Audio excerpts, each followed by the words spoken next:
ایک استاد عدالت کی کٹہری میں۔ علم کے بارے میں انسان ہمیشہ سرگردہ رہا ہے اور آج کے دور میں حصول علم کے لیے بہت سی کوششیں صحیح، غلط، کمزور، پیچیدہ، خمیدہ صورت اختیار کرتی جا رہی ہیں، لیکن میں سمجھتا ہوں یہ جو ساری کوششیں ہیں یہ انسان کے ایک بہتر مستقبل کی نوید کے لیے یقیناً ممد و معاون ثابت ہوں گی۔ علم حاصل کرنے کے لیے جب ہم بھائی اپنے گاؤں سے لاہور آئے تو ہمارے ابا جی نے ایک گھر لے کر دیا فلیمنگ روڈ پر۔ وہاں اختر شیرانی رہتے تھے۔ میں تو چونکہ فرسٹ ایئر کا طالب علم تھا لیکن ان کے نام سے یا ان کے کام سے اتنا آشنا نہیں تھا، لیکن میرے بڑے بھائی ان کو جانتے تھے اور ان کی بڑی قدر و منزلت کرتے تھے۔ بہرحال جہاں ہمارے ابا جی نے اور بہت ساری مہربانیاں کی تھیں، وہاں یہ کہ ایک خانسامہ بھی دیا تھا جو ہمارا کھانا پکاتا تھا۔ اس کا نام تھا عبدل۔ عبدل کو زندگی میں دو بڑے شوق تھے، ایک تو انگریزی بولنے کا اور انگریزی کے حصول کے لیے ہی جان لڑائی جا سکتی تھی، اور عبدل کو اس کا بھی بہت شوق تھا کہ اچھی کنوینس ہو۔ چنانچہ کبھی اسے بھائی جب خط پوسٹ کرنے کے لیے جی پی او بھیجتے تو وہ کہتا اگر آپ اپنی سائیکل دے دیں تو میں بڑی خوشی سے جاؤں گا اور بڑی خوشی سے آؤں گا۔ اور ان کی سائیکل کے قریب سے جب ہم گزرتے تھے سلام کر کے، لیکن ہم نے بھی اسے کبھی ہاتھ نہیں لگایا تھا، تو عبدل پر وہ کبھی مہربان ضرور ہوتے تھے اور وہ سائیکل لے کر ان کا خط پوسٹ کرنے کے لیے فلیمنگ روڈ سے جی پی او جاتا تھا اور میرے حساب کے مطابق 4-4.5 منٹ میں واپس آ جاتا تھا، اور اس کی حالت یہ کہ سانس اس کی پھولی ہوئی ہوتی اور ماتھے پہ پسینہ ہوتا تھا۔ میں اس کی مستدی سے بڑا خوش تھا کہ یہ جو اپنی وہیکل ہے اس کو اتنے شوق سے اور اتنی مستدی سے استعمال کرتا ہے۔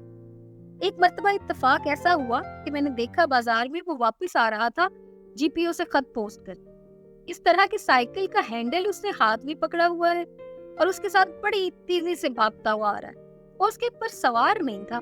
تو میں نے اسے روک لیا۔ میں نے کہا عبدل یہ کیا؟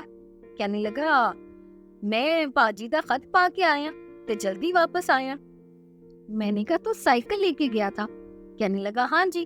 تو میں نے کہا اس پہ سوار کیوں نہیں ہوا؟ کہنے لگا وہ عزت کی خاطر لے کے جاتا ہوں، سائیکل مجھے چلانی نہیں آتی۔ تو آج بھی ہمارا معاملہ عبدل جیسا ہی ہے۔ جس زمانے میں میں روم میں لیکچرر تھا، روم یونیورسٹی میں، اور میں سب سے ینگسٹ پروفیسر تھا، یونیورسٹیوں میں چھٹیاں تھیں، گرمیوں کا زمانہ تھا، دوپہر کے وقت ریڈیو اسٹیشن پہ مجھے اردو براڈ کاسٹنگ کرنی پڑتی تھی۔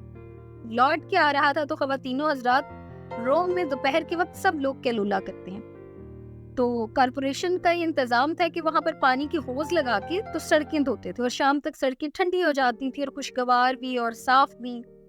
تو بس سڑکوں کو دھو رہے تھے، اکا دکا کوئی ٹریفک کی سواری آ جا رہی تھی، تو میں اپنی گاڑی چلاتا ہوا جا رہا تھا۔ اب دیکھیں انسان کے ساتھ ساتھ ایک دیسی سا مزاج چلتا ہے، آدمی کہیں بھی چلا جائے۔ تو میں گاڑی چلا رہا تھا، میں نے دیکھا کہ گول دائرہ ہے اور اس کے اوپر سے میں چکر کاٹ کے آؤں گا، پھر میں اپنے گھر کی طرف مڑوں گا، تو یہ بڑی بےہودہ سی بات ہے، تو بیچ میں سے چلتے ہیں۔ دوپہر کا وقت ہے تو اس وقت کون زیادہ مجھے دیکھ رہا ہے، تو میں بیچ سے گزرا، وہاں ایک سپاہی کھڑا تھا، اس نے مجھے دیکھا اور اس نے پرواہ نہیں کی، جانے دیا کہ چلو جا رہا ہے نوجوان۔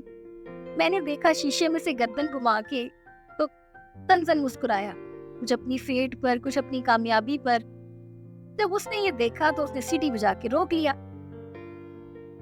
اب اس نے جناب مجھے روکا تو شیشہ نیچے کیا، مجھے کہنے لگا کہ آپ کا لائسنس؟ تو میں نے اس سے کہا کہ لائسنس نہ ہو تو پھر کیا کریں؟ اس نے کہا کوئی بات نہیں، میں آپ کا چالان کر دیتا ہوں اور جرمانہ جمع کروا دے۔ اچھا، اس نے بغیر پوچھے مجھ سے کاپی نکالی، چالان کیا، 12 آنے جرمانہ۔ میں نے یہ پرچی لے لی اور میں نے پوچھا کہ اس کو لے کر کیا کروں؟ تو وہاں پہ کچہری نہیں جانا پڑتا، بس وہ کہتا ہے آپ کا جرمانہ ہوا، آپ ڈاکخانے میں دیں گے تو بس۔ اب میں جب گھر واپس آیا تو میں نے اپنی لینڈ لیڈی سے کہا کہ میرا چالان ہو گیا، اور اس نے اپنی بیٹی کو بتایا، اور اس کو ایسے لگا کہ جیسے ہمارے گھر میں کوئی بڑا مجرم رہتا ہے۔ کہنے لگی تو شریف آدمی لگتا تھا، تجھے ہم نے کرائے پر کمرہ بھی دیا ہوا تھا، لیکن تو ویسا نہیں نکلا۔ خیر، اس نے کہا کہ چالان تمہارا ہو گیا، لیکن کسی سے ذکر نہ کرنا، محلے میں اگر کسی کو پتا چلے گا تو بڑی رسوائی ہو۔ اب میری طبیعت لاؤبالی سی، 25-26 سال عمر تھی،